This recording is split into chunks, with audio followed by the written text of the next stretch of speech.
রব্বি ইশরাহ লি সাদরি ওয়া ইয়াসসির লি আমরি ওয়াহলুল উকদাতাম মিন লিসানি ইয়াফকাহু কওলি। আল্লাহ তাআলার শুকরিয়া জ্ঞাপনের পাশাপাশি আমি অন্তরের অন্তঃস্থল থেকে ধন্যবাদ জানাতে চাই বিজনেস কমিউনিটি পাসার বেসার ক্লাংকে এরকম চমৎকার একটি গোছালো পরিবেশে একটি প্রোগ্রাম উপহার দেওয়ার জন্য। সম্মানিত সুধী, যে টপিকটিকে সামনে রেখে আমি কিছু কথা আপনাদের সামনে উপস্থাপন করব, সেই টপিকটি হচ্ছে আমরা কি করে আল্লাহ তাআলার প্রিয় ভাজন হতে পারি, আমরা কিভাবে আল্লাহ তাআলার নৈকট্য হাসিল করতে পারি, ইবাদতের মধ্য দিয়ে কিভাবে আমরা আল্লাহর আরো প্রিয় হয়ে উঠতে পারি। এই টপিকটা নিয়ে আমরা কিছু কথা শুনবো ইনশাআল্লাহ। তার আগে আপনারা বলুন যে আমরা সবাই আল্লাহ তাআলার প্রিয় হতে চাই কি চাই না? সবাই আল্লাহর প্রিয় হতে চান? সবাই আল্লাহ তাআলার নৈকট্যপ্রাপ্ত বান্দা হতে চান? আলহামদুলিল্লাহ, আমরা সবাই একমত যে আমরা আল্লাহ তাআলার প্রিয় হতে চাই, আমরা আল্লাহর আরো কাছে যেতে চাই। আমাদের বাংলাদেশে তো ক্লোজ আপ ওয়ান আমাদেরকে কাছে আসার গল্প শোনায়, কি বলেন? বিবাহ বহির্ভূত একটা ছেলে মেয়ে কিভাবে একে অপরের কাছে আসতে পারে, এই হারাম রিলেশনের গল্প শোনায়। কিন্তু কোরআন আমাদেরকে কি করে আমরা আল্লাহর কাছে যেতে পারবো ওই গল্প শোনাবে। আলহামদুলিল্লাহ পড়েন। তো আমরা সবাই একমত হলাম যে আমরা আল্লাহর কাছে যেতে চাই, কিন্তু কাছে যাব কি করে? তাকে তো আমরা দেখি না। আল্লাহকে দেখা যায়? দেখেছেন কেউ কখনো? আওয়াজ করে বলেন, আল্লাহকে দেখেছেন কেউ? তো যাকে দেখি না তাকে কাছে যাব কি করে? একজনকে চিনি, চিনলেই না তার কাছে যাওয়া যায়, কি বলেন? আল্লাহকে দেখা যায় না। আল্লাহ বলেন লা তুদরিকুহুল আবসারু ওয়া হুয়া ইউদরিকুল আবসারা ওয়া হুয়াল লতীফুল খবীর। পৃথিবীর কোনো চোখ আমাকে দেখে না, কিন্তু আমি সব চোখগুলোকে দেখি। তিনি দৃষ্টির আয়ত্তে নন, দৃষ্টি তার আয়ত্তে। তিনি দৃষ্টির আয়ত্তে নন, বরং দৃষ্টিগুলো তার আয়ত্তে। তাকে দেখা যায় না, কিন্তু আল্লাহ তাআলাকে দেখা না গেলেও তাকে অনুভব করা যায় কি যায় না? আল্লাহ তাআলা বলেন তোমার অনুভূতি দিয়ে তুমি বুঝবে যে আমি তোমার বড্ড কাছে। যে আয়াত দিয়ে আমি শুরু করেছি, আল্লাহ তাআলা বলছেন ওয়া ইযা সাআলাকা ইবাদি আন্নী ফাইন্নী করিব। নবী হে, আপনার উম্মতেরা যখন, আমার বান্দারা যখন আমার ব্যাপারে জিজ্ঞেস করে, আপনি বলুন ফাইন্নী করিব, আমি খুব কাছে। আল্লাহ কি দূরে না কাছে? সবাই বলুন, দূরে না কাছে? আল্লাহ বললেন আমার বান্দারা যখন জিজ্ঞেস করে আমার ব্যাপারে, আপনি বলুন আমি ফাইন্নী করিব, আমি কাছে। উজিবু দাওয়াতাদ দাঈ ইযা দাআন, কেউ যখন আমার কাছে দোয়া করে চায়, আমি তার ডাকে সাড়া দেই। তাহলে এই আয়াত থেকে বুঝলাম আল্লাহ তাআলা কাছে। এখানে তো আল্লাহ কেবল কাছে বলেছেন, আরেকটা আয়াতে আল্লাহ বলেছেন আমি সবচাইতে কাছে, আমার চাইতে কাছে তোমার কেউ হতে পারে না। ওয়া নাহনু আকরাবু ইলাইহি মিন হাবিলিল ওয়ারিদ। আমাদের এখানে গ্রীবাস্থ একটা ধমনী আছে, এই ধমনীটা কেটে দিলে মানুষ মরে যায়। আল্লাহ বলে তোমার এই ধমনীর সাহারক তোমার যত কাছে, আমি আল্লাহ তোমার তার চাইতেও বেশি কাছে। হাবলুল ওয়ারিদের তাফসিরে বেশিরভাগ এসেছে এখানকার সাহারক। কেউ কেউ বলেছেন হাবলুল ওয়ারিদ মানে আমাদের স্পাইনাল কর্ড, মানে আমাদের শির দ্বারা।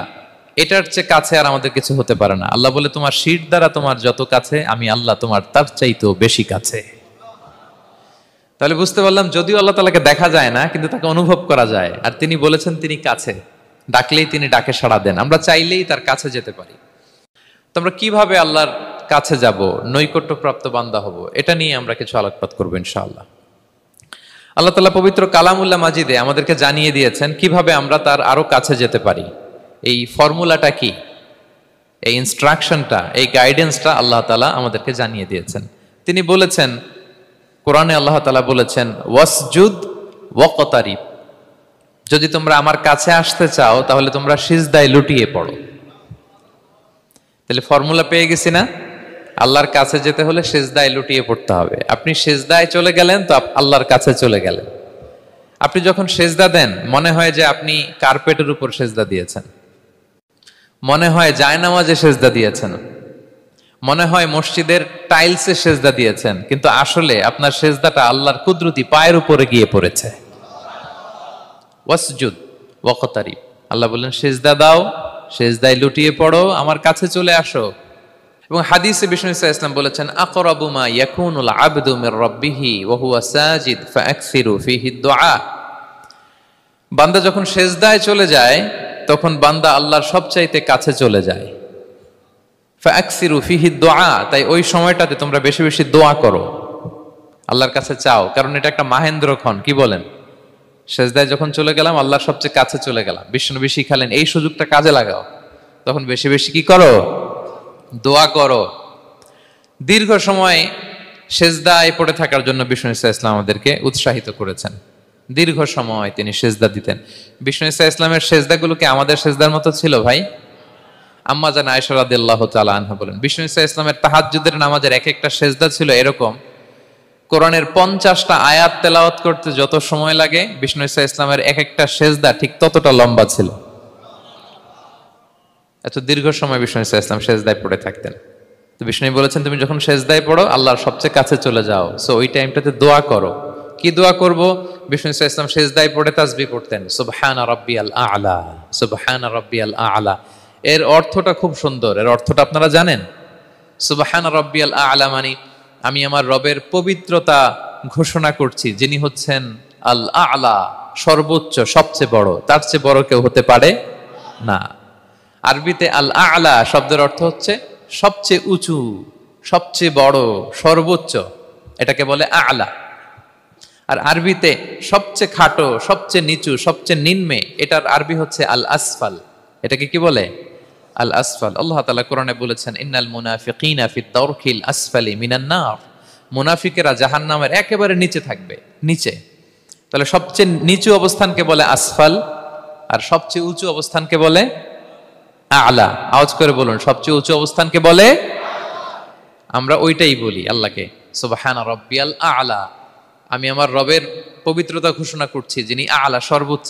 আচ্ছা, একটু খেয়াল করে বলেন তো, তিনি যখন আ'লা, তখন আমাদের অবস্থাটা কি? সেজদা মানে হচ্ছে আমার কপাল, আমার নাক, মানুষ তার দেহের সবচাইতে দামি অঙ্গ মাটিতে ঘষতে শুরু করে ওই টাইমে, ঠিক কিনা? মানে আমার ইগো, আমার অহংকার, আমার দাম্ভিকতা সবকিছু ঝেড়ে ফেলে দিয়ে আমি আমার সর্বোচ্চ সাবমিসিভনেস, লয়ালটি, আনুগত্য, হাম্বলনেস, বিনয় আল্লাহর কাছে দেখাচ্ছি। সেজদায় আমরা যত ছোট হই, এর চেয়ে ছোট আর হওয়া যায় না।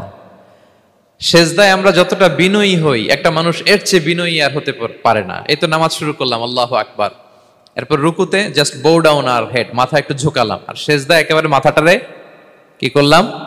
মাটিতে মিলিয়ে দিলাম। তার মানে আমি চলে গেলাম আসফালে। আসফাল মানে সবচেয়ে নিচে, আমি চলে গেলাম সবচেয়ে, আর সবচেয়ে নিচে যে আমি ঘোষণা দিলাম সুবহানা রাব্বিয়াল, মানে হে রব, আপনার প্রশংসা, আপনার পবিত্রতা, আপনি আ'লা। আল্লাহ, আমি আর নিজেকে এর চেয়ে তুচ্ছ করতে জানি না, এর চেয়ে ছোট আর করতে পারি না, আমি আমার নিজেকে উজাড় করে দিলাম, সবচেয়ে ছোট, তুচ্ছ, নগণ্য করে আপনার সামনে উপস্থাপন করে আমি ঘোষণা দিচ্ছি সুবহানা রাব্বিয়াল আ'লা। পবিত্রতা সেই রবের যিনি আ'লা, সর্বোচ্চ। সুবহানাল্লাহ পড়েন। তাহলে সিগনিফিকেন্সটা বুঝতে পারছেন কেন বিষ্ণু ইসলাম এটা পড়তেন, সুবহানা রাব্বিয়াল আ'লা? কারণ আমি থাকি সবচেয়ে আসফালে, নিচে, আর তখন আমি ঘোষণা দেই, glory be to Allah the most high, the most high, the most high, আ'লা। আল্লাহ, আমি একেবারে নিচে, কিন্তু তুমি হচ্ছে আ'লা। মজার ব্যাপার হচ্ছে, সেজদায় আপনি যত নিচেই থাকেন না কেন, মাথা নাক নিচু করে ফিসফিস করে যাই বলেন না কেন, এটা মুহূর্তে আল্লাহর আরশে চলে যায়। আপনি নিচু হবেন, কিন্তু কথা চলে যাবে আল্লাহর আরশে। এজন্য বিষ্ণু ইসলাম বলতেন, মান তাওয়াদা তারাফা, যে নিচু হয় আল্লাহ তারে টেনে উপরে উঠায়। আপনি সেজদা দাও মানে কি? নিচু হওয়া, ছোট হওয়া। তো বিষ্ণু ইসলাম বলেছেন, বেশি বেশি সেজদা দাও, তাহলে আপনার মর্যাদা, সম্মান বাড়াই দিবে কে? সম্মানিত ভাইয়েরা, আমরা শুধু সেজদায় যে সুবহানা রাব্বিয়াল আ'লা এটাই পড়ি, 3 বার শুধু এটাই পড়ি, কিন্তু বিষ্ণু ইসলাম সেজদায় যে আরো অনেক দোয়া পড়তেন, সেগুলো কি পড়েন আপনারা? বিষ্ণু ইসলাম সুবহানা রাব্বিয়াল আ'লা এর পাশাপাশি তিনি সিজদায় যেয়ে পড়তেন সুবহানাকা আল্লাহুম্মা রাব্বানা ওয়া বিহামদিকা আল্লাহুম্মা গফিরলি। এটা জানি না আমরা অনেকে। সুবহানাকা আল্লাহুম্মা রাব্বানা ওয়া বিহামদিকা আল্লাহুম্মা গফিরলি এর অর্থ হচ্ছে, হে আমার রব, আপনার পবিত্রতা ঘোষণা করছি, আপনার প্রশংসা আমরা করছি, আল্লাহ আপনি আমাকে ক্ষমা করে দেন, আল্লাহুম্মা গফিরলি। এই দোয়াটা বিষ্ণু ইসলাম পড়তেন। এছাড়াও বিষ্ণুই পড়তেন সুবহুন কুদ্দুসুন রব্বুল মালাইকাতি ওয়ার রূহ, সকল ফেরেশতাদের অধিপতি রব, সবচেয়ে বড় ফেরেশতা যার 600 পাখা, জিব্রাইলের রব, সেই রবের প্রশংসা আমি করছি। তিনি সুবহুহ, তিনি কুদ্দুস, তিনি মহাপবিত্র, the most pure, the most high. এভাবে বিষ্ণু ইসলাম আল্লাহর প্রশংসা করতেন। তিনি আরো পড়তেন, আল্লাহুম্মা গফিরলি যুনুবি কুল্লাহ দিক্কাহু ওয়া জুল্লাহ আউওয়ালাহু ওয়া আখিরাহ আলানিয়াতাহু ওয়া সিররাহ। আল্লাহ, আপনি আমার গুনাহ মাফ করেন, ছোট গুনাহ, বড় গুনাহ, প্রকাশ্য গুনাহ, গোপন গুনাহ, ইচ্ছায় করেছে যে গুনাহ, অনিচ্ছায় করেছে যে গুনাহ, আল্লাহ সব গুনাহ আপনি মাফ করে দেন। সিজদায় লুটিয়ে পড়ে বিষ্ণু ইসলাম এই দোয়াগুলো পড়তেন। তো এখন থেকে সিজদায় এই দোয়াগুলো, লম্বা চূড়া দোয়া আপনারা করবেন তো? বান্দা যখন সিজদায় লুটিয়ে পড়ে আল্লাহর সবচেয়ে কাছে চলে যায়। এবং তোমরা বেশি বেশি দোয়া করো। আল্লাহ রাসূল সাল্লাল্লাহু আলাইহি ওয়াসাল্লামের একজন সাহাবী, সহিহ মুসলিমে এসেছে, সাহাবীর নাম হচ্ছে রাবিআ। কি নাম? ওনার নাম হচ্ছে রাবিআ ইবনু কাব আল আসলামি রাদিয়াল্লাহু তাআলা আনহু। উনি বলেন, কুনতু আবিতু ইনদা রাসূলিল্লাহ। একবার আমি রাত্রিবেলা রাসূল সাল্লাল্লাহু আলাইহি ওয়াসাল্লামের সাথে ছিলাম, কোনো এক কারণে রাসূলের সাথে রাত কাটিয়েছি। তো রাসূল সাল্লাল্লাহু আলাইহি ওয়াসাল্লাম যেহেতু তাহাজ্জুদের সালাত পড়েন, তো তিনি বলেন, আমি মাঝরাতে উঠে একটা গামলা দিয়ে, পাত্র দিয়ে অজুর পানি নিয়ে আসছি বিশ্বনবীর জন্য, এনে দিলাম। বিশ্বনবী এত খুশি হলেন, আমাকে বললেন, সাল, হে কাব, তোমার কি লাগবে চাও। উনি বললেন, আসআলুকা মুরাফাকাতাকা ফিল জান্নাহ। উনি বললেন, ইয়া রাসূলুল্লাহ, আপনি যদি কিছু চাইতেই বলেন তাহলে আমি জান্নাতে আপনার সাথে থাকতে চাই। দেখেন কিভাবে ওনারা সুযোগ কাজে লাগাতেন। অজুর পানি নিয়ে আসছে, বিষ্ণুবী খুশি হয়ে গেলেন, বলেন, তুমি কি চাও?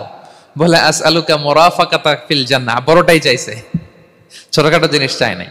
যে নবী, হে, আমি জান্নাতে আপনার সাথী হতে চাই। বিষ্ণু বললেন, আওয়া গায়রা যালিক, আর কিছু চাও, অন্য কিছু লাগবে? বলতেছে, না, উরিদু যাক, শুধু এইটাই চাই। তখন বিষ্ণু সাল্লাল্লাহু আলাইহি ওয়াসাল্লাম বললেন, আইন্নি আলা নাফসিকা বিকাসরাতিস সুজুদ। এই মর্তবা যদি তুমি চাও তাহলে বেশি বেশি সিজদায় লুটিয়ে থাকো। আলাইকা বিকাসরাতিস সুজুদ, বেশি বেশি সিজদা দিও। যদি সিজদায় পড়ে থাকতে পারো তাহলে জান্নাতে আমার সাথী হতে পারবা। আল্লাহু আকবার। তাহলে সম্মানিত ভাইয়েরা, সিজদা দেওয়ার মধ্য দিয়ে আমরা আল্লাহর কাছে যেতে পারি। ক্লোজ আপ ওয়ান তো আমাদেরকে হারাম কাছে আসার গল্প শোনায়, কোরআন আমাদেরকে আল্লাহ তাআলার কাছে কি করে আমরা যেতে পারি এই গল্প শোনাচ্ছে। কোরআন বলে, ওয়াসজুদ ওয়াকতারিব, সিজদায় লুটিয়ে পড়ো, আমি আল্লাহর কাছে আসো। তাহলে বেশি বেশি সিজদা দেওয়ার মধ্য দিয়ে আমরা আল্লাহ তাআলার প্রিয় ভাজন হতে পারি, আমরা তার কাছে যেতে পারি। এবং কিয়ামতের দিন আল্লাহ তাআলা আমাদের সবাইকে সিজদা দিতে বলবেন। সেদিন অযুত, লক্ষ, নিযুত, কোটি কোটি মানুষ, তাদের সামনে আল্লাহ বলবেন, আমাকে সিজদা দিয়ে দেখাও। আমরা দুনিয়াতে যারা আল্লাহকে প্রাণ ভরে সিজদা দিয়েছি, আমরা সেদিন আল্লাহু আকবার বলে সিজদায় লুটিয়ে পড়ব। কিন্তু যারা সিজদা দেয় নাই, অথবা যারা লোক দেখানো সিজদা দিয়েছে, তারা সিজদা তো দূরের কথা, ওদের পিঠটাই বাঁকা করতে পারবে না। আল্লাহ বলেন, ইয়াউমা ইউকশাফু আন সাকিন ওয়া ইউদআউনা ইলা সুজুদি ফালা ইস্তাতিউন। সেদিন আল্লাহ তাআলা তার পায়ের গোছা উন্মুক্ত করবেন। অনেকে বলে, হুজুর, আল্লাহরও পা আছে? আছে, আল্লাহ তাআলারও পা আছে, কিন্তু এই পাটা কেমন এটা আমরা জানি না, আমাদের পায়ের মতন না। লাইসা কামিসলিহি শাই, কোনো কিছু তার মতো নয়। তো তিনি কার মতো? উত্তর হচ্ছে, তিনি তার মতো। সুবহানাল্লাহ পড়বেন না? লাইসা কামিসলিহি শাই, তার মতো কিছু নাই। তো তিনি কার মতো? তিনি তার মতো। ওয়ালাম ইয়াকুল্লাহু কুফুয়ান আহাদ, তার মতো, তার সমকক্ষ কোনো কিছু নাই, তিনি তার মতো। সেদিন আল্লাহ তাআলা তার পবিত্র পায়ের গোছা, পায়ের নলা উন্মুক্ত করবেন এবং আদেশ করবেন, সিজদা দাও। আমরা সবাই আল্লাহু আকবার বলে সিজদায় লুটিয়ে পড়ব। কিন্তু যারা দুনিয়ায় সিজদা দেয় নাই, লোক দেখানো সিজদা দিয়েছে, ফালা ইস্তাতিউন, আল্লাহ তাআলা তাদের পিঠটা লোহার মতো, রডের মতো শক্ত করে দিবেন। সিজদা দেওয়া তো দূর কি বাত, ওরা পিঠটাই বাঁকা করতে পারবে না। আমরা দুনিয়াতে যেমনি আল্লাহ তাআলাকে সিজদা দিয়েছি, সেদিনও যেন আল্লাহ তাআলাকে এভাবে সিজদা দিতে পারে। আল্লাহ তুমি তৌফিক দাও। আল্লাহুম্মা জাআলনা মিনহুম, আওয়াজ করে পড়ুন আমিন। তাহলে সম্মানিত সুধী, আমরা যদি আল্লাহর প্রিয় হতে চাই, তার নৈকট্যপ্রাপ্ত বান্দা হতে চাই, প্রথম ফর্মুলা কি বলেন আপনারা? সাজদা। আওয়াজ করে বলুন, প্রথম ফর্মুলা কি? বেশি বেশি আল্লাহর সিজদা দিতে হবে, সিজদায় দীর্ঘক্ষণ পড়ে থাকতে হবে এবং সিজদায় দোয়াগুলো করতে হবে। মনের আকুতি, মিনতি, জ্বালা, যন্ত্রণা এগুলো আল্লাহর কাছে উপস্থাপন করতে হবে। পারা যাবে তো ইনশাআল্লাহ? এই তো গেল কোরআনিক ফর্মুলা। কোরআন আমাদেরকে জানিয়েছে, যদি আল্লাহর কাছে যেতে চাও সিজদা দাও। এবার আমরা একটু হাদিসের দিকে চোখ বুলাই, যে হাদিস কি বলে। হাদিসে কুদসিতে এসেছে, আল্লাহ রাব্বুল ইজ্জা ওয়াল জালাল বলেন, ওয়ামা ইয়াজালু আবদি ইয়াতাকাররাবু ইলাইয়া বিন-নওয়াফিল, আমার বান্দা যদি আমার কাছে আসতে চায় তাহলে সেজন্য বেশি বেশি নফল ইবাদত করে। নফল ইবাদতের মধ্য দিয়ে সে আমার কাছে আসতে থাকে। যত বেশি নফল ইবাদত করবে আমার কাছে আসবে। হাত্তা উহিব্বাহু, এক পর্যায়ে এমন হবে যে আমি আল্লাহ তাকে ভালোবাসতে শুরু করে দিব। তার মর্তবা এত উপরে উঠে যাবে, কুনতু সামাআহুল্লাযী ইয়াসমাউ বিহা, তখন সে কান দিয়ে যখন শুনবে তার নিজ কানে শোনে না, সে আমি আল্লাহর কানে শোনে। হাত দিয়ে কিছু ধরলে সে আল্লাহর হাতে ধরে, চোখ দিয়ে দৃষ্টি করলে সে নিজ চোখে দেখে না, সে আল্লাহর চোখে দেখে। পড়েন সুবহানাল্লাহ। তাহলে কোরআন বলল সেজদা, আর হাদিস বলল নফল ইবাদত। যে যত বেশি নফল করে সে আল্লাহর কাছে যায়, যে যত বেশি নফল ইবাদত করে সে আল্লাহর প্রিয় ভাজন হয়ে ওঠে, আল্লাহর নৈকট্যপ্রাপ্ত বান্দা হয়ে ওঠে। এবং হাদিসে এসছে, বিষ্ণু ইসা ইসলাম বলেন, আমাদের ফরজ নামাজে যদি কারো ঘাটতি হয়, আমাদের অনেকের এমন হবে যে ফরজ নামাজ পড়ে নাই অলসতা করে, তখন আল্লাহ ফেরেশতাদেরকে বলবেন কি অবস্থা আমার বান্দার? বলবে আল্লাহ অনেক ফরজ নামাজের তো ঘাটতি দেখা যাচ্ছে। তখন আল্লাহ বলবে উনদুরু হাল্লি আবদি মিন তাতাওয়ু, ফরজে যদি ঘাটতি থাকে দেখো তো আমার বান্দার কিছু নফল নামাজ আছে কিনা। ফেরেশতারা এবার খুঁজে দেখবে, হ্যাঁ এই বান্দার অনেক নফল নামাজ আছে। তখন আল্লাহ বলবে ঠিক আছে, এই নফলগুলোরে ফরজের ভেতরে ঢুকায়া মেকআপ করে দাও। তাহলে বলেন নফল ইবাদতের দরকার আছে না নাই? কিয়ামতের দিন ফরজ নামাজে ঘাটতি থাকলে নফল নামাজগুলো সেখানে সাবস্টিটিউট করে আল্লাহ তাআলা আমাদেরকে বাঁচাবেন। এজন্য আমরা যেন নফল করি। ফরজ তো করতেই হবে, এটা তো কম্পালসারি, অব্লিগেটরি, আল্লাহর মাইট থেকে বাঁচার জন্য করতেই হবে। কিন্তু আল্লাহর প্রিয় হইতে হইলে নফল ইবাদত করতে হবে। ওটাকে বলে অপশনাল, ওটা হচ্ছে ওভারটাইম। আপনারা ভালো বুঝবেন, এটা কি বলে? ওভারটাইম। ওভারটাইমের বেতন কিন্তু মূল বেতনেরও বেশি, বেসিকের চেয়ে বেশি। বেসিকে যদি পার আওয়ার 20 রিঙ্গিট হয়, তো ওভারটাইমে পার আওয়ার কত? 30 রিঙ্গিট, 40 রিঙ্গিট, ঠিক কিনা? তো এই জন্য নফলগুলোকে যেন আমরা ছোট মনে না করি প্রিয় ভাইরা। তাহলে আমরা ফর্মুলা পেয়ে গেলাম, আল্লাহ তাআলার প্রিয় হতে চাইলে দুটি কাজ, কোরআন বলে সেজদায় লুটিয়ে পড়ো, আর হাদিস বলে বেশি বেশি নফল ইবাদত করো। আমরা কি করতে পারি, কি কি নফল ইবাদত করে আল্লাহ তাআলার প্রিয় হতে পারি, আমি দুই একটি আপনাদের সাথে শেয়ার করবো ইনশাআল্লাহ। এক নাম্বার যে নফল ইবাদতটি করে আমরা আল্লাহ তাআলার প্রিয় হতে পারি সেটা হচ্ছে তিলাওয়াতুল কোরআন, আল্লাহর কোরআনের তেলাওয়াত। এটা আল্লাহর বাণী। কোরআন তেলাওয়াত মানে আল্লাহর সাথে কথা বলা।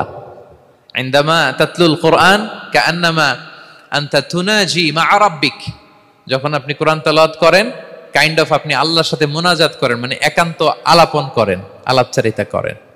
বিষ্ণু ইসলাম বলেছেন আফদলুল ইবাদাতি কিরাআতুল কোরআন, নফল ইবাদতের যত লিস্ট আছে এর মধ্যে সবচেয়ে শ্রেষ্ঠ হচ্ছে আল্লাহর কোরআন তেলাওয়াত করা। আপনারা প্রতিদিন কোরআন তেলাওয়াত করেন তো? করেন? আমাদের বাংলাদেশে একটা ট্র্যাডিশন হচ্ছে, মানে শুদ্ধভাবে পড়ার ধারধারি নেই, তাড়াহুড়ো করে কোরআন খতম দিতে চায়, খতম তুলতে চায়। 5 খতম, 7 খতম, 10 খতম। খতম তুলতে যায় কোরআন রে খতম করে ফেলে। খতম তুলতে যায় কোরআন রে কি করে ফেলে? খতম করে ফেলে। না, এইভাবে করা যাবে না, ধীরস্থির ভাবে পড়বেন। আনাস রাদিয়াল্লাহু তাআলা আনহু বলতেন রুব্বা কারি লিল কোরআন ওয়াল কোরআনু ইয়ালআনহু, কোরআনের অনেক তেলাওয়াতকারী আছে যারা সওয়াবের পরিবর্তে কোরআনের লানত পায়, কোরআন এদেরকে লানত করে। এর কারণ তাড়াহুড়ো করে পড়ে, এর কারণ ধীরস্থির ভাবে পড়ে না। আল্লাহ তাআলা বলছেন ওয়ারাত্তিলিল কোরআনা তারতিলা, তোমরা তারতিলের সাথে কোরআন পড়ো, ধীরস্থির ভাবে, বিশুদ্ধ ভাবে, তাহসিনের সাথে, তাজবিদের সাথে পড়ো। তারতিল মানে কি? আনাস রাদিয়াল্লাহু তাআলা আনহু বলেন বিষ্ণু সাল্লাল্লাহু আলাইহি ওয়াসাল্লামের কিরাআতের ব্যাপারে যে রাসূলুল্লাহ সাল্লাল্লাহু আলাইহি ওয়াসাল্লাম ইয়ামুদ্দু বিহা সাওতাহু মাদ্দান, তিনি যখন কিরাআত পড়তেন টেনে টেনে পড়তেন, তাড়াহুড়ো করে পড়তেন না। কিভাবে পড়তেন? টেনে টেনে পড়তেন। আম্মা জান উম্মে সালামা রাদিয়াল্লাহু তাআলা আনহা বলেন কানা ইউকাত্তিউ কিরাআতাহু আয়াতান আয়াতান, প্রতি আয়াত পড়ে থামতেন, তাড়াহুড়ো করতেন না। তাহলে বিষ্ণুনবী টেনে টেনে কোরআন পড়তেন, প্রতি আয়াত শেষে থামতেন, ধীরস্থির ভাবে। তাড়াহুড়ো করা যাবে, প্রতিটা আয়াত শেষে থামতে হবে। আলহামদুলিল্লাহি রাব্বিল আলামিন আর রহমানির রহিম মালিকি ইয়াউমিদ্দিন ইয়্যাকা না'বুদু ওয়া ইয়্যাকা নাস্তাঈন। টেনে টেনে বললাম, প্রতিটা আয়াত শেষেই থামলাম, ঠিক কিনা? ঠিক এভাবে বিষ্ণু ইসা ইসলাম তেলাওয়াত করতেন। এবং তিনি বলতেন জাইয়িনুল কোরআন বিআসওয়াতিকুম, তোমরা সুন্দর কণ্ঠে, সুললিত কণ্ঠে সুর করে কোরআন পড়ো, সুন্দর করে পড়ো। অনেকে বলে, হুজুর আমার গলায় তো কোনো সুর নাই, আমি কি করব? প্রত্যেকের গলায় কিছু না কিছু সুর আছে। বাথরুমের ভিতরে ঢুকলে বোঝা যায়, যখন কাপড় কাচতেছেন আর গান গাইতেছেন মনের অজান্তে, তখন সুর চলে আসে। কোরআন পড়ার সময় সুর বেরোয় না, না? যার যেরকম সুর ওইটাই আপনি সুন্দর করে পড়বেন। আরব শায়েখরা যেই কণ্ঠে কোরআন পড়তেন ওই কণ্ঠে আপনি সুর করে তেলাওয়াত করবেন। এবং সহিহ বুখারীর বর্ণনা বিষ্ণু সাল্লাল্লাহু আলাইহি ওয়াসাল্লাম বলেছেন, লাইসা মিন্না মান লাম ইয়াতাগান্না বিল কোরআন, যে কোরআনকে গুনগুনিয়ে সুর করে পড়ে না সে আমার উম্মত নয়। এবার বলেন, কোরআনকে সুর করে ধীরস্থির ভাবে টেনে টেনে থেমে থেমে পড়ার দরকার আছে না নাই? এভাবে পড়বেন তো সবাই? তারতিলের সাথে কোরআন পড়তে হবে। বাসায়, গাড়িতে কোরআনের তেলাওয়াত ছেড়ে দিয়ে রাখবেন। ওয়া ইযা কুরিআল কুরআনু ফাসতামিউ লাহু ওয়া আনসিতু লাআল্লাকুম তুরহামুন। যখন কোরআনের তেলাওয়াত হয় চুপ থাকো, মনোযোগ দিয়ে শোনো, আল্লাহর রহমতের বারিধারা তোমার উপর নাজিল হতে থাকবে। বাসায় কোরআন ছেড়ে দিয়ে রাখবেন। বাসায় কি ছেড়ে দিয়ে রাখেন বলেন? হিন্দি গান, বাংলা গান, কি ছেড়ে দিয়ে রাখেন? লাউড স্পিকারে কোরআন ছেড়ে দিয়ে রাখবেন। গাড়ি চালাচ্ছেন, কোরআন ছেড়ে দিয়ে রাখবেন, রহমতের বারিধারা নাজিল হবে। আর তেলাওয়াত করার সময় তারতিলের সাথে, নাকি খতম উঠাইতে যায় কোরআনের খতম করে দিবেন? হ্যাঁ, না, ধীরস্থির ভাবে পড়তে হবে। তাড়াহুড়ো করে পড়লে আমরা শুনলাম আজকে কোরআন লানত দেয়। কি দেয় ভাই? এমনটা যেন না হয়। তাহলে নফল ইবাদতের লিস্টে আমরা প্রথমেই রাখবো কোরআন তেলাওয়াত। শাহরু রমাদান আল্লাযী উনজিলা ফীহিল কুরআন, এই মাসে কোরআন নাজিল হয়েছে। কোরআন নাজিলের মাসে আমরা যেন বেশি বেশি কোরআন তেলাওয়াত করি। প্রতিটা অক্ষরে 10টা নেকি। পৃথিবীর এমন কোন কিতাব নাই, এমন কি হাদিসের কিতাবও না, বিষ্ণুনবীর হাদিস পড়লেও এটা নাই, শুধু কোরআন, শুধু আল্লাহর বাণী, এক অক্ষরে 10 নেকি। বিষ্ণু সাল্লাল্লাহু আলাইহি ওয়াসাল্লাম বলেন সূরা বাকারার শুরুতে যে আলিফ লাম মিমের মধ্যে এই 3টা অক্ষর বললে যে 10টা নেকি হবে এমন না, বল আলিফু হারফুন ওয়া লামু হারফুন ওয়া মিমুন হারফুন। আলিফ বললে 10 নেকি, মিম বললে 10 নেকি, লাম বললে 10 নেকি, আলিফ লাম মিম বললে 10টা সওয়াব হয়ে যাবে। এই বরকতের কিতাবকে আমরা মসজিদের সেলফে রেখে দিছি। মাকড়সার বাসা, ধুলা বালি পড়ে আছে, এটা পড়ার সময় আমাদের হয় না। আমরা যেন কোরআন তেলাওয়াত করি প্রতিদিন। ফজরের পরে কোরআন তেলাওয়াত করতে হবে। ফজরের পরের মুমিনের ওয়াজিফা বা রুটিন হবে রিসাইটেশন অফ দ্য হোলি কোরআন। আপনারা পড়েন তো ফজরের পরে? হ্যাঁ, একজন বলছে ইনশাআল্লাহ, বাকিরা নাউজুবিল্লাহ। বাকিরা কি? সবাই একসাথে পড়ুন ইনশাআল্লাহ। তাহলে নফল ইবাদতের 1 নম্বর লিস্ট হচ্ছে কোরআন তেলাওয়াত করা। আমরা বেশি বেশি যেন কোরআন তেলাওয়াত করি। আল্লাহ তাআলার প্রিয় হওয়ার যে পদ্ধতি, নফল ইবাদতের মধ্য দিয়ে আল্লাহ তাআলার প্রিয় ভাজন হওয়া যায়। এর 2 নম্বর তালিকা হচ্ছে আত-তাহাজ্জুদ বা কিয়ামুল লাইল, রাতের সালাত। কিসের সালাত? 2 রাকাত করে মাঝরাতে যে সালাতটা বিষ্ণু সাল্লাল্লাহু আলাইহি ওয়াসাল্লাম পড়তেন এটাকে বলে কিয়ামুল লাইল বা তাহাজ্জুদ। এক সাহাবী বললেন, ইয়া রাসূলুল্লাহ, আইয়ুস সালাতি আফদালু বা'দাল মাকতুবা, ফরজ নামাজের পরে কোন নামাজ সেরা? বিষ্ণু বললেন, আস-সালাতু ফি জাওফিল লাইল, মাঝরাতে যেই নামাজটা পড়ো তাহাজ্জুদ, এটা সবচেয়ে সেরা। ফরজ সালাতের পরে সবচাইতে শ্রেষ্ঠ সালাত হচ্ছে তাহাজ্জুদের সালাত। আল্লাহ তাআলা বলেন, ওয়া মিনাল লাইলি ফাতাহাজ্জাদ বিহি নাফিলাতাল লাকা আসা আইয়াবআসাকা রাব্বুকা মাকামান মাহমুদা। নবী হে, রাতের কিছু অংশে আপনি তাহাজ্জুদের সালাত পড়ুন, এটা আপনার জন্য অতিরিক্ত একটা ফরজ। এটা বিষ্ণু সাল্লাল্লাহু আলাইহি ওয়াসাল্লামের জন্য ফরজ ছিল, অতিরিক্ত ফরজ, নাফিলাতান লাক। এবং আসা আইয়াবআসাকা রাব্বুকা মাকামান মাহমুদা, আশা করা যায় এর কারণে আল্লাহ তাআলা আপনাকে মাকামে মাহমুদে উত্তীর্ণ করবেন। মাকামে মাহমুদ হচ্ছে এমন একটা স্পেশাল জায়গা, একটা মাকাম, যেই জায়গায় দাঁড়িয়ে বিষ্ণু সাল্লাল্লাহু আলাইহি ওয়াসাল্লাম আমাদের জন্য সুপারিশ করবেন। মাকামে মাহমুদে দাঁড়িয়ে বিষ্ণু সাল্লাল্লাহু আলাইহি ওয়াসাল্লাম আমাদের জন্য সুপারিশ করবেন। তাই আমরাও যারা তাহাজ্জুদের সালাত আদায় করব, আমাদেরকে এরকম মাকামে মাহমুদ মানে সুউচ্চ মর্যাদার আসনে আল্লাহ তাআলা নিয়ে যাবেন। যারাই তাহাজ্জুদ পড়ে তাদের মর্যাদা বাড়িয়ে দেয় কে?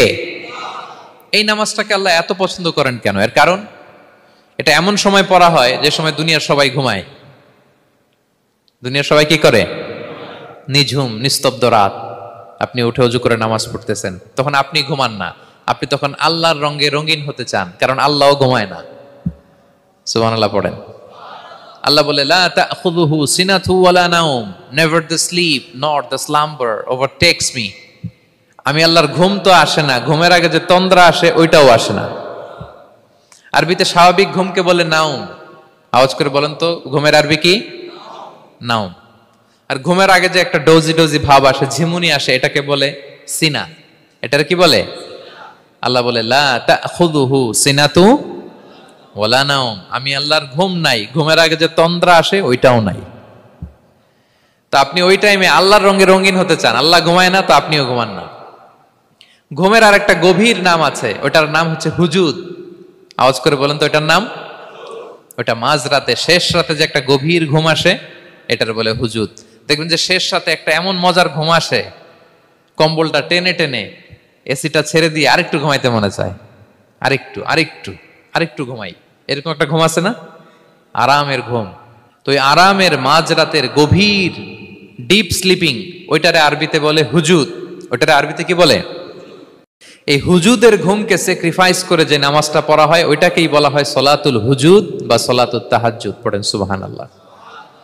হুজুদকে স্যাক্রিফাইস করে আপনি নামাজ পড়েছেন, এজন্য এই নামাজটার নাম সলাতুল হুজুদ বা সলাতুত তাহাজ্জুদ। ওয়া মিনাল লাইলি ফাতাহাজ্জাদ বিহি নাফিলাতাল লাক আসা আইয়া বাআসাকা রাব্বুকা মাকামান মাহমুদা। আপনি যদি প্রশংসার স্থানে উন্নীত হতে চান তাহলে এই রাতের সালাত পড়তে হবে। বিষ্ণু ইসলাম দীর্ঘ সময় এই কিয়ামুল লাইলটা করতেন। সেজদায় কত লম্বা ছিলেন এটা তো একটু আগেই বললাম। কত লম্বা ছিল? এক একটা সেজদায় 50টা কোরআনের আয়াত তেলাওয়াত করা যায়, এত লম্বা সময় তিনি সেজদায় থাকতেন। সুবহানাল্লাহ। আর কত দাঁড়িয়ে থাকতেন এটার বলে লাভ নাই। দাঁড়িয়ে থাকতে থাকতে থাকতে থাকতে হাত ধরে যেত, এরপরে হাত ছেড়ে দিতেন, তারপর কোরআন তেলাওয়াত করতেছেন। আবার একটু ভাল লাগলে আবার হাত বাঁধতেন। দাঁড়িয়ে থাকতে থাকতে থাকতে থাকতে হাত্তা তাতাফাত্তারা কদামা, পা দুইটা ফুলে এরকম মোটা হয়ে যেত। আম্মা জান আয়েশা বলতেন, ইয়া রাসূলুল্লাহ কদ গুফিরা লাকা মা তাকদ্দামা মিন যামবিকা ওয়া মা তাআখার। আপনার তো এমনিই গুনাহ নাই, কিন্তু আল্লাহ ঘোষণা দিয়েছে আপনার আগের পরের সব গুনাহ মাফ। তা আপনার কোনো গুনাহই নাই, আপনি এত কষ্ট কেন করেন? বিষ্ণু বলেন, ইয়া আয়েশা আফালা আকুনা আবদান শাকুরা, আমি কি শুকরগুজার বান্দাদের অন্তর্ভুক্ত হতে চাইবো না? আমি কি আল্লাহর শুকরগুজার বান্দা হতে চাইবো না? আল্লাহ আমাকে ক্ষমা করেছেন ঠিকই, কিন্তু আমার তো কিছু দায়িত্ব আছে। আমি কি নিজেকে সর্বোচ্চ ভাবে আল্লাহর কাছে পেশ করব না? সারা রাত দাঁড়িয়ে বিষ্ণু ইসলাম এরকম কিয়ামুল লাইল করতেন। তাহলে আল্লাহ তাআলার প্রিয় হওয়ার প্রফিটিক যে সাজেশন, এর একটা হচ্ছে কোরআন তেলাওয়াত করা, 2 নাম্বার হচ্ছে তাহাজ্জুদের সালাত আদায় করা। আপনারা পড়েন তো নাকি? পড়বেন প্রিয় ভাইরা। যদি নিজের সম্মানকে আল্লাহর কাছে উচ্চে তুলে ধরতে চান, যদি বিষ্ণু ইসলামের সুপারিশ চান, যদি আল্লাহ তাআলার প্রিয় ভাজন হতে চান, তাহলে তাহাজ্জুদ ইজ কম্পালসরি। কি পারা যাবে তো? ইনশাআল্লাহ, ইনশাআল্লাহ বিইذنিল্লাহ। আল্লাহ তাআলার প্রিয় হওয়ার 3 নাম্বার মাধ্যম হচ্ছে বেশি বেশি আল্লাহ তাআলার কাছে চাওয়া, মানে আদ-দুআ, দোয়া করা। কি করা?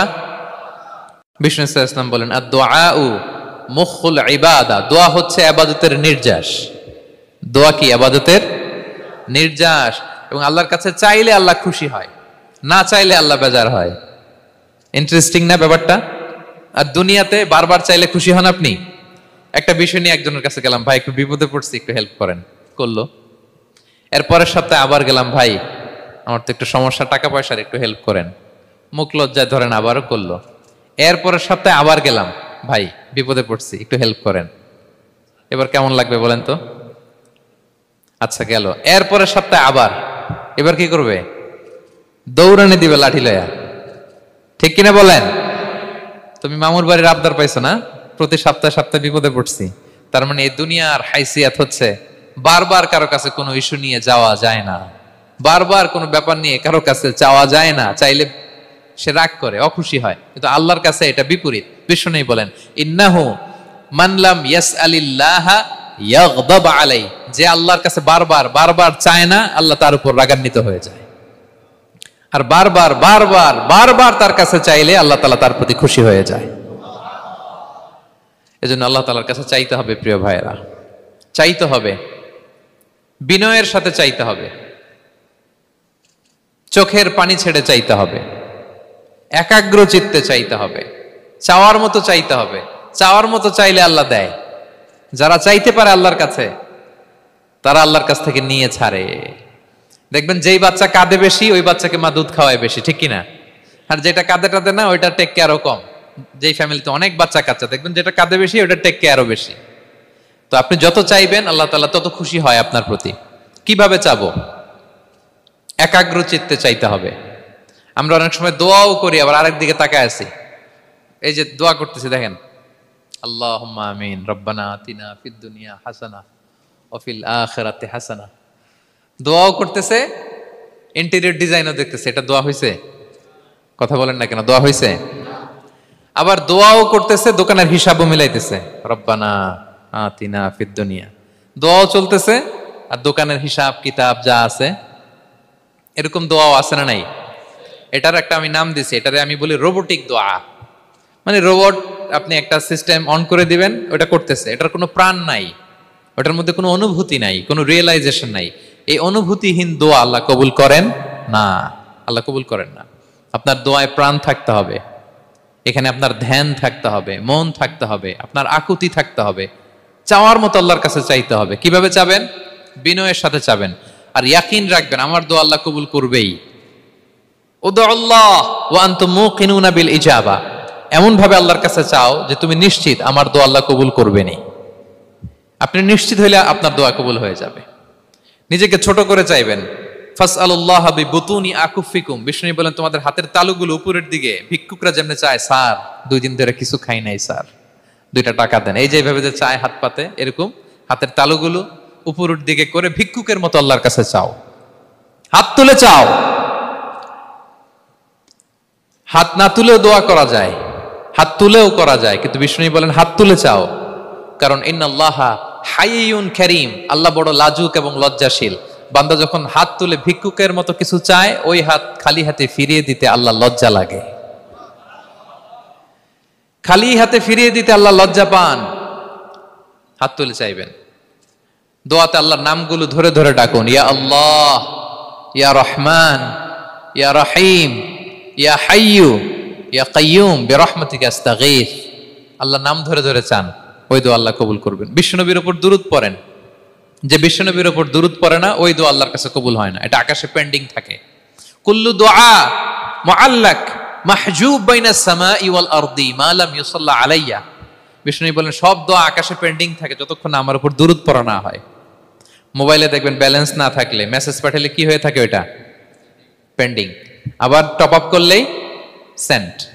তা আপনি যে বলেন হুজুর আমার দোয়া কবুল হয় না, কেন হয় না বুঝছেন এবার? হ্যাঁ, নবীর উপর দুরূদ পড়েন নাই তো। আল্লাহুম্মা সাল্লি ওয়া সাল্লিম ওয়া বারিক আলাইহি। শুরু করবেন বিশ্ব নবীর উপর দুরূদ দিয়ে, মাঝেও পড়বেন, শেষেও পড়বেন, আগেও পড়বেন, পরেও পড়বেন। আপনার দোয়া কবুল করবে কে? একাগ্র চিত্তে চাইতে হবে আল্লাহ তাআলার কাছে। ইফতারির আগে দোয়া কবুল হয়, দোয়া করবেন। বৃষ্টি যখন পড়ে দোয়া কবুল হয়, দোয়া করবেন। আর দুআউ মুস্তাজাবা বাইনাল আযানি ওয়াল ইকামা, আযান ইকামতের মাঝখানে দোয়া করলে দোয়া কবুল হয়। আম্মা আব্বা দোয়া করলে দোয়া কবুল হয়। হজ থেকে যে রিসেন্ট ফিরে আসছে তার কাছে যে দোয়া চাবেন, দোয়া করলে দোয়া কবুল হয়। খতমুল কোরআনের পরে দোয়া করলে ওই দোয়া কবুল হয়। মাজলুম দোয়া করলে ওই দোয়া আল্লাহ ফেরায় না। আমরা যেন বেশি বেশি দোয়া করি। সেজদা দিব, কোরআন বলল আর হাদিস বলল তেলাওয়াত করতে হবে আল্লাহর কাছে যেতে চাইলে, তাহাজ্জুদ পড়তে হবে আল্লাহর প্রিয় হতে চাইলে, বেশি বেশি দোয়া করতে হবে আল্লাহর নৈকট্যপ্রাপ্ত বান্দা হতে চাইলে। আর কি করব? বেশি বেশি জিকির করতে হবে আল্লাহর।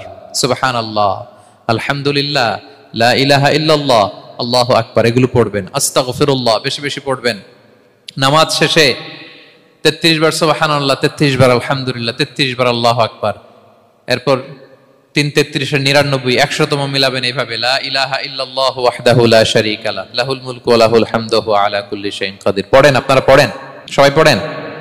বিষ্ণু বলেন নামাজের পরে যদি 33 বার সুবহানাল্লাহ, 33 বার আলহামদুলিল্লাহ, 33 বার আল্লাহু আকবার, এরপরে 100তম বার লা ইলাহা কেউ পড়ে, তার যদি সাগরের ফেনা পরিমাণ গুনাহ থাকে আল্লাহ তাআলা তার সব গুনাহ মাফ করে দেয়। প্রত্যেক ফরজ সালাতের পরে আয়াতুল কুরসি পড়বেন। পড়েন আপনারা? কোরআনের সবচেয়ে দামি আয়াত। বিশ্বনবী বলেন মান ক্বারা আয়াতাল কুরসি দুবরা কুল্লি সালাতিন মাকতুবাতিন লাম ইয়ামনাহু মিন দুখুলিল জান্নাতি ইল্লাল মাউত।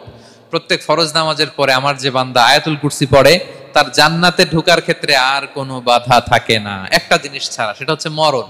লোকটা মরে না তাই জান্নাতে যায় না, মরলেই জান্নাতি। আরো আস্তে সুবহানাল্লাহ পড়বেন, পড়বেন আয়াতুল কুরসি। আমরা যেন জিকিরগুলো বেশি বেশি করি। 5 নম্বরে চ্যারিটি আর সাদাকাতু তারুদ্দুল বালা। সাদাকা আপনার বিপদ মুক্ত করে, আপনার ছেলে মেয়ের নিরাপত্তার জন্য, আপনার জানের নিরাপত্তার জন্য, আপনার ব্যবসার নিরাপত্তার জন্য মুক্ত হস্তে দান করুন। ব্যবসায় বারাকা দিয়ে দিবে কে? সুযোগ হলে গোপনে দান করুন। 7 শ্রেণীর ব্যক্তিকে আল্লাহ তাআলা আরশের নিচে ছায়া দিবেন। এর মধ্যে 1 শ্রেণীর ব্যক্তি হচ্ছে রজুলুন তাসাদ্দাকা বিসাদাকা ফাআখফাহা, যে গোপনে দান করে, হাত্তা লা তা'লামু শিমালুহু মা তুনফিকু ইয়ামিনু, এত গোপনে দান করে যে তার ডান হাত কি দান করেছে বাঁ হাত সেটা টের পায় না। গোপন দান আল্লাহর রাগ কমায়, গোপন দান আপনাকে বিপদ মুক্ত করে, গোপন দান কিয়ামতের দিন আল্লাহর সুশীতল আরশের নিচে আপনার সিটকে কনফার্ম করে। দান করবেন তো সবাই? মদিনার সবচেয়ে গরিব সাহাবী বেলাল রাদিয়াল্লাহু তাআলা আনহু গায়ের জামাটা নিয়ে শুধু হিজরত করেছেন, উনাকেও বিশ্বনবী বলেন আনফিক বেলাল, বেলাল দান করো, লা তাখশা মিন যিল আরশি ইখলালা, আল্লাহর ধনভাণ্ডারে কমতি নাই, ঘাটতি নাই, ভয় পাও না, আল্লাহ তোমার বাড়ায় দিবে। কিছুই নাই বেলালের। মুমিনরা সচ্ছল অবস্থায় অসচ্ছল অবস্থায় সব সময় দান করে। সচ্ছল অবস্থায় বেশি দেয়, অসচ্ছল অবস্থায় কম দেয়, কিন্তু দেয় দেয় তারা দান করে। আল্লাহ বলেন আমার ভান্ডারে কমতি নাই, ঘাটতি নাই। ইয়াবনা আদম আনফিক উনফিক আলাই, এই বনি আদম দাও, দিলে আমি তোমারে দেব, হাত খুলে দাও আমি তোমারে দেব। লাউ আন্না আউওয়ালাকুম ওয়া আখিরাকুম ওয়া ইনসাকুম ওয়া জিন্নাকুম কামু আলা সাঈদিন ওয়াহিদ, পৃথিবীর সব মানুষগুলো যদি এক মরুভূমির মাঝখানে দাঁড়িয়ে আমি আল্লাহর কাছে চাইতে থাকে, আমি আল্লাহ যদি তাদের যার যা চাওয়া আছে সবও দিয়ে দেই, আমি আল্লাহর ধনভাণ্ডারের 1 ইঞ্চিও কমবে না। তবে হ্যাঁ, কমতে পারে। কতটুকু কমতে পারে? হাদিসে বিষ্ণু ইসলাম বললেন, সুই দিয়ে যদি সাগরের পানি একটু কমানো যায়। কথা বুঝেন? সুই আছে না, সুই, নিডেল, চেনেন তো সুই? সুই দিয়ে ধরেন আপনি সাগরের পানি একটু এরকম করলে সুইয়ের মধ্যে একটু সাগরের পানি লেগে চলে আসবে না? সাগরের পানি থেকে একটু কমলো তো, এতটুকু কমবে। বিষ্ণু বললেন সুই দিয়ে সাগরের পানি থেকে যদি পানি নিয়ে আসো, যতটুকু কমাতে পারলা, পৃথিবীর সব মানুষ চাইতে চাইতে হয়রান হয়ে সবও যদি আল্লাহ থেকে নিয়ে নাও, কমলে এতটুকু কমতে পারে। ওই আল্লাহর গোলাম দিতে চায় না, ধরে রাখে, খালি এমনি ধরে রাখে। আপনি হাতে যেটা আছে ওটা না দিলে তো বড়টা ধরতে পারবেন না। এটা 2 কেজি, এটা দিলেই না 5 কেজিটা ধরবেন। 5 কেজিটা দিয়ে দিলেন, তাহলে ধরবেন 10 কেজি। বুঝতে পারছেন? দিতে হবে প্রিয় ভাইরা, হাত খুলে দান করুন। এখানে তো সব বিজনেস ম্যাগনেট, বাংলাদেশের সব বড় বড় ব্যবসায়ীরা, আপনারা এখানে হাত খুলে দান করুন। ইতআমুত তাআম, অন্যকে খাবার খাওয়ানো অনেক বড় সওয়াবের কাজ। এর মধ্যে দিয়ে আল্লাহ তাআলার নৈকট্যপ্রাপ্ত বান্দা হওয়া যায়। কিয়ামতের দিন আল্লাহ তাআলা বলবেন, হে বনি আদম, আমি অসুস্থ ছিলাম, আমার তো সেবা করলা না। আমি ক্ষুধার্ত ছিলাম, আমি আল্লাহর তো তুমি খাওয়াইলা না। মানুষ বলবে, ইয়া রাব্বাল আলামিন, আপনি তো আরশের মালিক, রাজাধিরাজ, আপনারে কিভাবে সেবা করি, আপনারে কিভাবে খাওয়াবো? আল্লাহ বলেন, ওই যে গরিব, ভুখা, নাঙ্গা, অভুক্ত আমার বান্দা তোমার কাছে খাবার চেয়েছিল, তুমি খাবার দাও নাই। ওই দিন তারে খাবার যদি দিতা, তাহলে আমি আল্লাহকে খাওয়ানো হতো। তাকে জামা দিলে আমি আল্লাহকে জামা দেওয়া হতো। তার চিকিৎসার ব্যবস্থা করে দিলে আমি আল্লাহর সেবা করা হতো। সুবহানাল্লাহ। ইফতার শেয়ারিং অনেক বড় সওয়াবের কাজ, মানুষকে খাওয়ানো অনেক বড় সওয়াবের কাজ। এগুলো যেন আমরা করি। আর যে ইবাদতগুলোর কথা বললাম, যেগুলোতে আল্লাহ তাআলার প্রিয় ভাজন হওয়া যায়, এগুলো আজকে আলোচনা শুই না, আজকে সারা রাত একেবারে ফাটায় ফেলছে ইবাদত করে, কালকে আর খবর নাই, এরকম আছে না? নাই না। আহাব্বুল আ'মালি ইলাল্লাহি আদওয়ামুহা ওয়া ইন কাল্লা, আল্লাহর কাছে সবচাইতে প্রিয় আমল হচ্ছে ওইটা যেটা বান্দা রেগুলার, ডেইলি বেসিসে করে, রেগুলার করে, যদিও পরিমাণে কম, কিন্তু নিয়মিত করে, এটা আল্লাহর কাছে বেশি প্রিয়। তাই যে সমস্ত নফল ইবাদতগুলোর মধ্য দিয়ে আমরা আল্লাহ তাআলার প্রিয় হব, আমরা যেন এগুলো রেগুলার করি, ইনশাআল্লাহ বলেন সবাই। আমরা যেন বেশি বেশি সেজদায় লুটিয়ে থাকি, আমরা যেন লম্বা সেজদা দেই, সেজদায় যেন আল্লাহর কাছে আমরা চাই, দোয়া করি। আমরা যেন বেশি বেশি আল্লাহর কোরআনকে তেলাওয়াত করি, আমরা যেন তাহাজ্জুদের সালাত পড়ি, আমরা যেন কায়মন বাক্যে চোখের পানি বিসর্জন দিয়ে আল্লাহর কাছে দোয়া করি, আমরা যেন জিকির দিয়ে আমাদের জিহ্বাটাকে আল্লাহর জিকিরে যেন সবসময় সিক্ত রাখি, আমরা যেন হাত খুলে দান করি, আমরা যেন ইফতার শেয়ার করি, আমরা যেন সাদাকা করি। তাহলে আমরা আল্লাহ তাআলার প্রিয় হতে পারবো। কাছে আসার যে গল্প কোরআন শুনিয়েছে, আল্লাহ তাআলার কাছে আমরা আসতে পারবো, তার নৈকট্যপ্রাপ্ত বান্দাদের অন্তর্ভুক্ত আমরা হতে পারবো। আল্লাহ তাআলা আমাদের সবাইকে তার প্রিয় ভাজন বান্দাদের তালিকায় অন্তর্ভুক্ত করে নেক। আমরা সবাই পড়ি আমিন। হাযা মা ইনদি ওয়াল ইলমু ইনদাল্লাহ আলাইহি তাওয়াক্কালতু ওয়া ইলাইহি উনীব। ওয়াসসালামু আলাইকুম ওয়া রাহমাতুল্লাহি তাআলা।